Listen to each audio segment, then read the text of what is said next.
গর্ভাবস্থার শেষের ৩ মাস এই সময়টা কিন্তু খুব গুরুত্বপূর্ণ একটা সময়।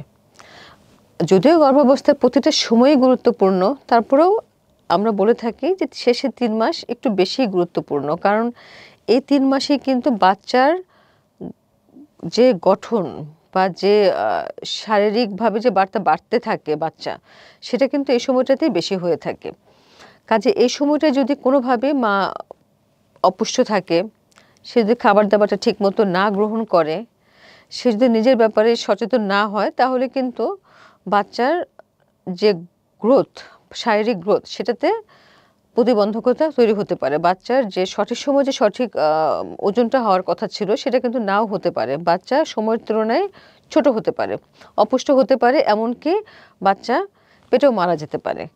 কাজেই এই শেষের ৩ মাসে মাকে অন্যান্য সময়ের চাইতে একটু বেশি পরিমাণে খেতে হবে এবং এই সময়ে আমরা বলি যে ক্যালোরির চাহিদাটাও বেড়ে যায় এবং মা খেত অন্যান্য সময় সেই তুলনায় মা তার সঙ্গে মা আরও ৪০০ থেকে 450 ক্যালোরি যোগ করে বেশি পরিমাণে খাবেন।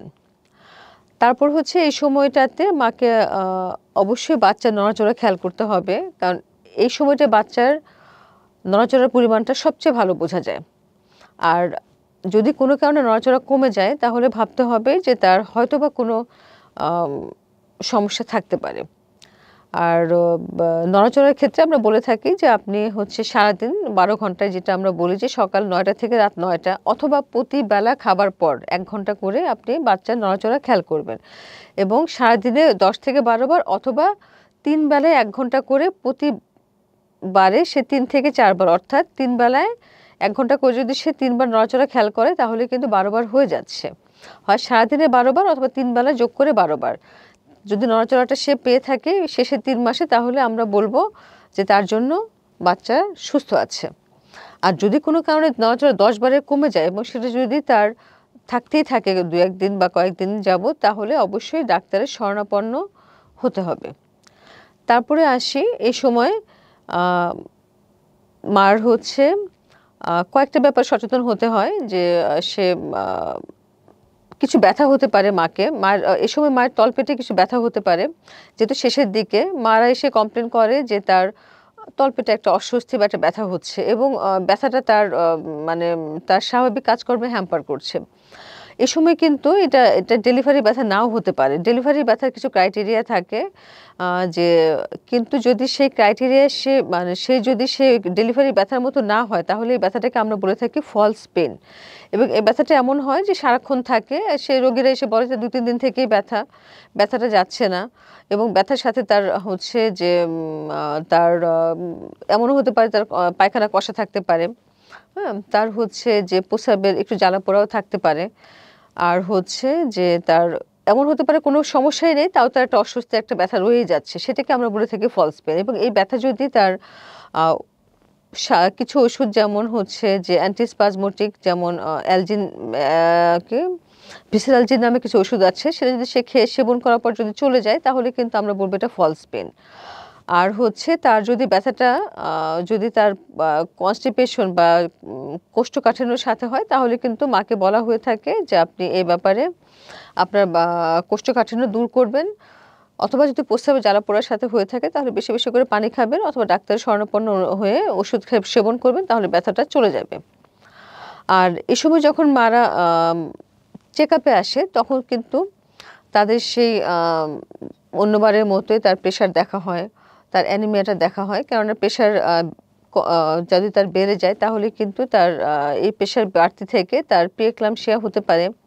প্রি-এক্লাম্পসিয়া থেকে এক্লাম্পসিয়াও হতে পারে, যেটা হচ্ছে মা এবং বাচ্চা দুজনের জন্যই মারাত্মক। এ সময় মা যখন অ্যান্টিনেটাল চেকআপে যাচ্ছে, তার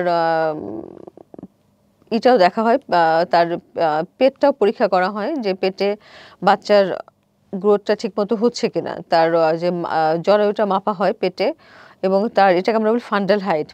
এটা আমরা অনেক সময় টেপ দিয়েও মাপি যে তার আসলে বাড়ছে কিনা। যদি দেখা যায় যে তার এটা ঠিকমতো বাড়ছে, তার যতটুকু বাড়ার দরকার, তাহলে ভাববো যে হ্যাঁ, তার বাচ্চার গ্রোথটা ঠিকমতো হচ্ছে। যদি ঠিকমতো না বাড়ে, তাহলে কিন্তু বুঝতে হবে বাচ্চাটার গ্রোথ হচ্ছে না। তার মানে বাচ্চাটা কিন্তু গ্রোথ রেস্ট্রিকশনে চলে যাচ্ছে। সেই ক্ষেত্রে কিন্তু আমাদেরকে কারণ বের করতে হবে কেন বাচ্চাটা বাড়ছে না। সেটা খাবারের কারণে হতে পারে, অপুষ্টির কারণে হতে পারে, অথবা অন্য কোনো রোগের কারণেও হতে পারে। মায়ের কোনো রোগের কারণে হতে পারে। কাজেই কারণটা বের করতে হবে।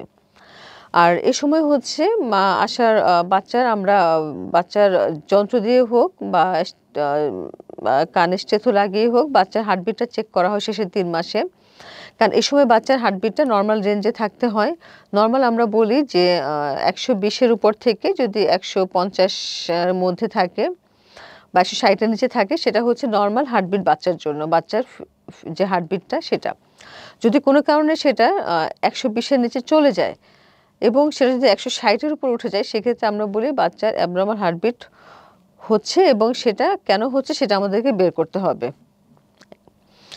কাজেই যখন একটি মা চেকআপে যাবে, তাকে হচ্ছে ওজন মাপতে হবে, প্রেশার দেখতে হবে, তার রক্ত স্বল্পতা আছে কিনা সেটা চেক করতে হবে, তার বাচ্চার হাইট মাপতে হবে, আর হচ্ছে হার্টবিটটা চেক করতে হবে। সেই সাথে হচ্ছে আমরা হচ্ছে তাকে এবং তার পরিবারকে কিছু কাউন্সেলিং করে থাকি, যে হচ্ছে যে এই সময় তার কিছু লক্ষণ সম্পর্কে জানতে হবে। যেমন হচ্ছে তার ডেলিভারি ব্যথা উঠে যায় কিনা।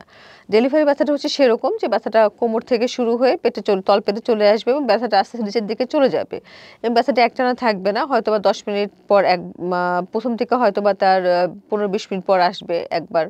সেই ব্যথাটা হয়তো তার ১০ সেকেন্ড থাকতেছে বা ১৫ সেকেন্ড থাকে বা ২০ সেকেন্ড থেকে আবার চলে যাচ্ছে। তারপর হয়তো একটু গ্যাপ দিয়ে ২০ মিনিট গ্যাপ দিয়ে আবার আসছে এবং এটা আস্তে আস্তে তার ব্যথার তীব্রতাটা বেড়ে যায়। যে সময় গ্যাপ কমে যায়, হয়তো ১০ সেকেন্ড পর আবার ব্যথা হচ্ছে। সেই যেটা আগে ১৫ সেকেন্ড ছিল সেটা হয়তোবা তার এখন ৩০ সেকেন্ড থাকছে। যদি ব্যথার তীব্রতা বাড়তে থাকে, তাহলে কিন্তু আম বুঝতে হবে যে এটা তার ডেলিভারি ব্যথা এবং এই সময় তাকে অবশ্যই কোনো একটা হেলথ সেন্টারে চলে যেতে হবে এবং অথবা ডাক্তারের শরণাপন্ন হতে হবে। এছাড়া হচ্ছে কিছু সিম্পটম থাকে, যেটা আমরা বলে থাকি যে তার জন্য একটু জটিল কিছু প্রবলেম তৈরি করতে পারে। কিছু লক্ষণ যেটা আমরা বলি যে তার জন্য কিছু খারাপ লক্ষণ। যেমন হচ্ছে যে তার পায়ে ফুলে যাওয়া এবং সেটা প্রচণ্ড পরিমাণে পা ফুলে যাওয়া। তার হচ্ছে প্রচণ্ড পেটে ব্যথা, বিশেষ করে উপরের পেটে ব্যথা। তার হচ্ছে যে ঝাপসা দেখা, সেই সঙ্গে তার প্রেশারটাও বাড়তি। সেক্ষেত্রে তাকে অবশ্যই সাথে হাসপাতালে চলে যেতে হবে অথবা ডাক্তারের শরণাপন্ন হতে হবে। হঠাৎ পানি ভেঙে যাওয়া, হঠাৎ রক্তপাত হওয়া, আর হঠাৎ নড়াচড়া বুঝতে না পারা, এই লক্ষণগুলো তাকে মাকে বলতে হবে এবং যদি দেখা দেয় তাহলে সঙ্গে ডাক্তারের শরণাপন্ন হতে হবে। কারণ এই সময়টাতেই হচ্ছে বাচ্চার এই প্রবলেমগুলো তৈরি হতে পারে। বাচ্চার রক্ত ভাঙতে পারে, পানি ভাঙতে পারে, ব্যথা উঠে যেতে পারে, প্রিএক্লাম্পসিয়া হতে পারে। কাজে সে ব্যাপারে আমাদের সকল মাকে সচেতন করতে হবে এবং হচ্ছে বোঝাতে হবে যে এই সমস্যাগুলো হলেই সে কখন কিভাবে ডাক্তারের শরণাপন্ন হবে। আর আরেকটা জিনিস হচ্ছে যে এই সময় তাকে একটু গর্ভের যে সময়, যে তাকে জানিয়ে দিতে হবে যে হ্যাঁ, এই সময় আপনার ডেলিভারির সময়টা চলে আসছে, এত তারিখে আপনার ডেলিভারি ডেট। তবে ডেলিভারি ডেটের আগেও আপনার ব্যথা উঠতে পারে, ২-১ দিন দেরিতেও হতে পারে। যদি ডেলিভারি ডেটের আগে ব্যথা উঠে যায়, সাথে চলে আসবেন। আর যদি ডেট ওভার হয়ে যায়, তাহলে হচ্ছে ডাক্তারের পরামর্শ নিয়েই ডেট ওভার করবেন। যে কতদিন থাকা যাবে সেটা ডাক্তারের পরামর্শ নিয়ে আপনারা পার করবেন। আর হচ্ছে যে অবশ্যই তার পরিবারকে বোঝাতে হবে যে ব্যথা উঠলে সাথে হাসপাতালে যেতে হবে, সে যতই দূরে হোক, এবং তাকে দরকার হলে আগে থেকে একটা যানবাহনের ব্যবস্থা করে রাখতে হবে যাতে ব্যথা ওঠার সাথে তাকে হাসপাতালে নিয়ে যাওয়া সম্ভব হয়।